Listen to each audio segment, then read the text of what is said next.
বর্তমান আপনার পার্টনারের কি এনার্জি আছে। ক্লিঞ্জিং টু দ্য ফার্স্ট, ওনার বর্তমান অনুভূতি, উনি অতীত ধরে আঁকড়ে বাঁচতে চাইছে।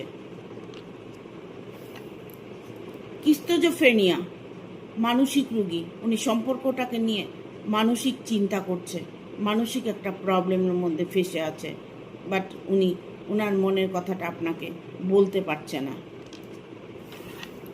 উই আর দ্য ওয়ার্ল্ড, আমার পৃথিবী, আপনাকে সে তার জগৎ মনে করছে, আপনাকে সে ততটাই ভালোবাসে, ইভেন আপনাকে সব সময় মিস করছে। বাট এখানে দ্য আউটসাইডার, বাইরের লোক প্রবেশ করেছে, যার দরুন আপনাদের সমস্যা হচ্ছে।